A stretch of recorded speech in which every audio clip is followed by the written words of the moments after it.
There's a lot going on with the world economy right now. Over the past months, we've seen a lot of major companies perform massive layoffs. And so the question on everybody's mind is, are we headed for a recession? Now, you might also be thinking, oh my goodness, is my job, is my career secure? What can I do? In today's video, I'm sharing 5 things that you can do to quote unquote recession proof your career.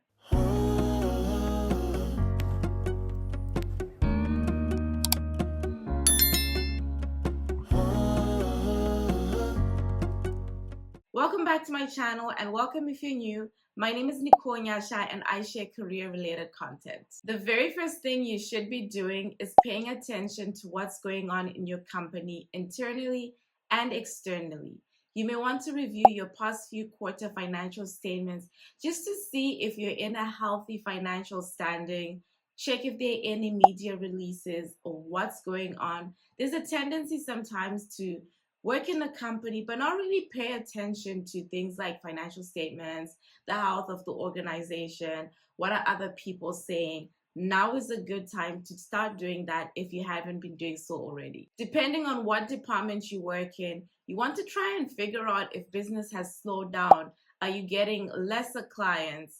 And then try and do your research to figure out what's your CEO or your HR or your management's outlook or perspective in terms of like layoffs. What have they done in the past during economic downturns? How do they handle the pandemic that we just are coming out of? Did people get laid off? How did they handle past or difficult situations? All these things will sort of give you insights and kind of start putting some ideas in your head to know, okay, if we are really headed for a recession, how is your company going to respond to this? Very closely tied to what's going on with your company, you should also be paying attention to what's going on within your industry and in your market. Is there a general downtrend? What are analysts saying? What are customers saying? Because it's highly likely that if something is happening in your industry, it might have a direct impact to your company and your business. For example, the real estate market is really being impacted because there are high interest rates. And so if you're working in a company that is related to real estate, you might realize that there's somewhat of a downtrend in the business. Something else you should do if you're not somebody that does this already is regularly update and refresh your resume and LinkedIn profile where relevant. Whether you love your current job and you think you're going to be there for the next 10 years or not, it's just good practice to always have an updated resume. Every 3 months, review your current performance, look at your tasks, your responsibilities, your accomplishments, projects that you've worked on, and go update those things on your resume. I'll say this to anybody that listens: love your job 100%. But love yourself even more to know that if push does come to shove, you do have a resume that is ready, your LinkedIn profile is up to date, and if need be, you can start your job search tomorrow. And if not for that, it's so much more difficult to update your resume after like a year, 2 years. If you haven't touched it up a little bit, it'll always be more difficult to, put something together. But if you've been working on it every couple of months, it's going to make it so much easier to refine it and make it better. Closely linked to updating your resume, I want to stress the importance of having an updated LinkedIn profile. Recruiters conduct searches almost on a daily basis, and it's so important that you appear in those searches and have recruiters reach out to you. Whether you're looking for a job or not, it's just important to have conversations with recruiters, not necessarily because you're looking for a job, but just to have those relationships going, to keep that line of communication open so that you know what's going on in the industry. LinkedIn is also a great platform to build your personal brand. And since we're talking about how to recession-proof your career, it's great to have a LinkedIn profile that is updated, where you're constantly posting, you're increasing your following, and you're somewhat establishing your voice as an authority figure in your industry. I know a lot of people that have been able to build their personal brand to the extent of which they've now been able to identify additional ways of monetizing themselves or their services and are making additional income which is something that you definitely want to do if we're talking recession, but I'll touch on that towards the end of this video. You also want to be building and nurturing relationships with your network. When we talk of recession or difficult situations in general, you need allies that you can rely on in tough times. You need people that will feed you with information that's going to help you make informed decisions.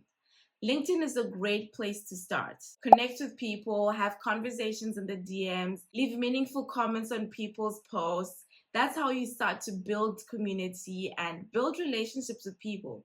And the common misconception is you can only network on LinkedIn. You can build relationships even offline with people you meet at the grocery store, in the shopping mall, with people within your church, with your friends, with your families. When you meet up with your friends, your family members, your church members, what stops you from talking about things that are related to what's going on in the industry or your career? Now is the time to start being responsible about your finances. If you don't have one already, now is the time to start building an emergency fund. Financial experts say you should always have up to at least 6 months of your living expenses saved. I personally think 3 months is sufficient because I feel like within 3 months, you should be able to make up a plan to start generating income. Start thinking of ways to diversify your income streams. I've personally never been a fan of relying only on my 9 to 5 income. Always believed in having my 9 to 5 income on one end, but also identifying other ways that I can make income. And that's one of the reasons why I'm on YouTube. In addition to providing you with useful information, I think it's also a great way of generating additional income. So start thinking of things that you can do outside of your 9 to 5 that can help you generate additional income. You can create an ebook about a topic that you're knowledgeable and an expert in. You can try and think about things that you enjoy. What are things that you're passionate about? Can you do hair? Can you take photographs? Can you turn that into a paid income stream? At the end of the day, your career is your responsibility and not your employer's. And so it's your responsibility to make sure that you're setting yourself up to not be caught off guard. And one thing I will say is that we don't need to fear because God has not given us a spirit of fear, but of love, power, and of a sound mind. And if you're not a person of faith in this season, honestly, I don't know how you're able to do it because what keeps me going is my faith and just knowing that I can trust and rely on God. That keeps me going and it refreshes me every single day. If you've ever been impacted by a layoff or your job has been impacted by the current market conditions, would love to hear your thoughts. How did you handle it? What have you done to come out of that situation? Encourage somebody in the comments down below. If you haven't already, make sure you download the free interview cheat sheet guide to help you level up in your interviewing skills, and also check out this video to just help you with your overall job searching process. Thank you so much for watching, and I'll see you in the next video.